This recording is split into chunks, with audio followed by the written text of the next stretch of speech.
What's up, bro?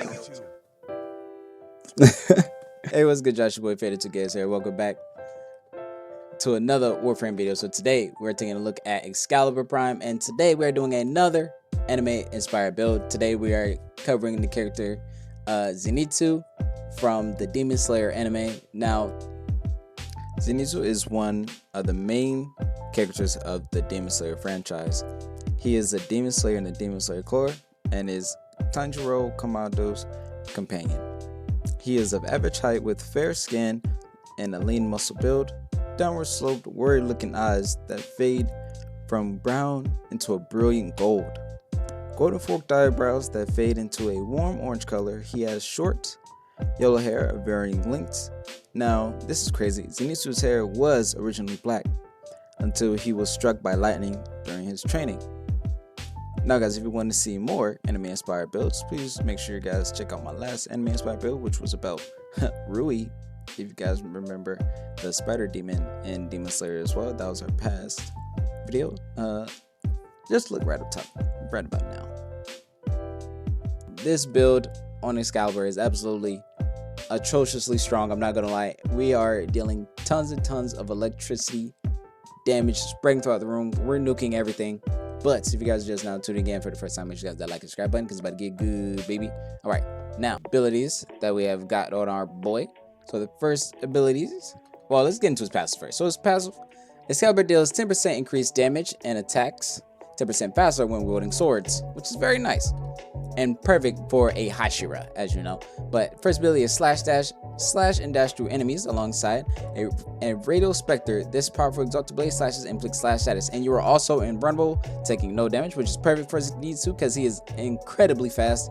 So you know, as his first form, Thunderclapping Flash, which is the only form that he learned until he created his newest form that he had created when he had beaten the upper 6 in the Infinity Castle movie. Spoiler alert, by the way. Sorry. Why are you crying? Sorry to say. Sorry, not sorry. Next, for the ability, I chose No Star just for damage reduction, makes us incredibly tanky, which is nice, which is also Nova's ability, but creates antimatter particles that orbit Nova and attack nearby targets. Each active particle reduces damage to Nova's health and shields, which is nice. Now, it does not scale with ability, wait, what is it? So the number of antimatter particles scale with ability duration, not with strength, but strength increases the amount of explosive damage. So, which is nice. There's our Radial Javelin, and with the Radial Javelin, Alban Fury's Javelin, we gain melee damage per enemy, which scales with ability duration and strength, and range as well, which is nice.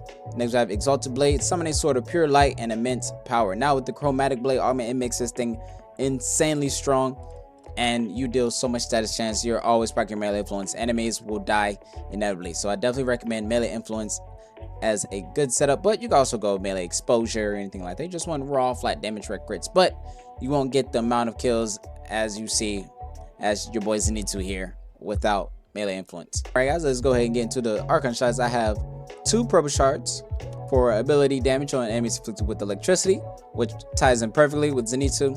Then we have a red shard for melee crit damage and 1 for max energy. I think I'm gonna go 1 more blue for max energy, but it's fine.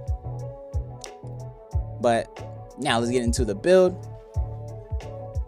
The build, we're going Steel Charge, Prime Sure-Footed, Arcane Battery, Arcane Strike for attack speed. We need lots of attack speed because Zenitsu is very, very fast. Precision Intensify to increase the damage of our Chromatic Blade, which is so nice. And we have Furious Javelin just to increase the damage of our melee damage in general, which is nice. We got Rolling Guard, Adaptation.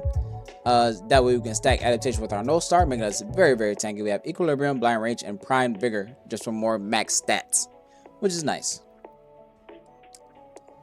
Alright guys, next is weapon is our Strong Prime. So the Strong Prime is just overly insanely strong, so all I gotta do is throw on primary dexterity to further increase our primary damage or melee damage, which is nice. And the Strand will probably just kill the Acolyte. It doesn't even need to ramp up too much. You can kill the Acolyte very easily. We have our Curious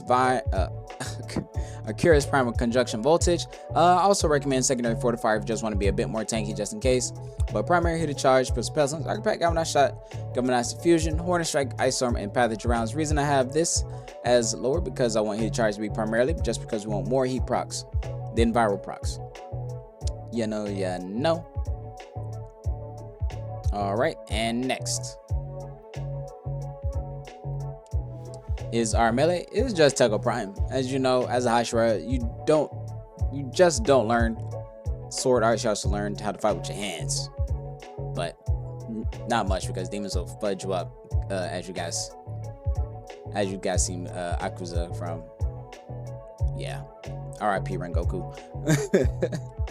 But we got melee influence, Dreamer's Wrath, Shattering Impact, Blood Rush, Galvanized, Drifting Contact, Voltaic Strike, Violent Scourge, and Vicious Frost, which is so nice.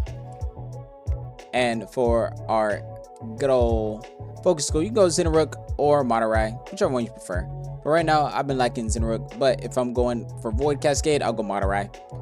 For our bread and butter build, this is our setup for our Chromatic Blade with Dreamer's Wrath, Drifting Contact, Fever Strike, Blood Rush, Vicious Frost, Striking Touch, Organ Shatter, Galvanized Elementalist, and Sacrificial Steel. Now, I could take out Drifting Contact and add a bit more damage if I'd like, just because our Chromatic Blade don't need that much status added on because they have so much status from Chromatic Blade. So we can just throw in something else that gives us ridiculous amounts of damage. So say we have Organ Shatter, we can just go, how do you say, Pressure Point? If you know, you know. Or we can go Fury or anything with attack speed, which is nice. Skadoosh. But if you want, you can go Prime Pressure Point.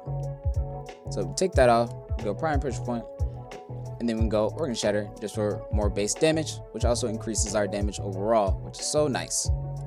So that's what you want to do. Set up and melee influence just so we can spread that wonderful damage across between enemies, which is nice. And for our good old companion, we have Razor, which is our Panzer Profiler, with Panzer Tech Assault, Viral Coast, Sharpened Claws. We have Vicious Bond, Fetch, Duplex Bond, Hunter Recovery, and has Vitality, Fear, Sense. Yes, super nice. Now we can definitely take that off, and we can go Contagious Bond, which is way more. You get a lot more out of your Panzer Profiler with Contagious Bond. Setup, and for our Panzer Claws, Maul, Immunity Resistance for status damage, Swipe, Magnetic Claws, Radon Claws, Burning Claws, Bite, and Hunter Synergy to stack up with our primary status chance, which gives them a nice 105% status chance, or crit chance, and a 7.2 crit chance multiplier. But, guys, if you guys have enjoyed today's Warframe video, man, I hope you guys check your boy out. Make sure you guys hit that like and subscribe button yet again, because I'm out. You did catch the next vid. Peace. I feel like Bruno, but call me Uno, cause I got one of them with me. And I'm a beast, pity, this shit gon' bang, shitty, gotta put on for my city, bitch, I keep everything I think I had enough, all this money got me acting up. Niggas be mad as fuck, cause they know I gotta bag it up.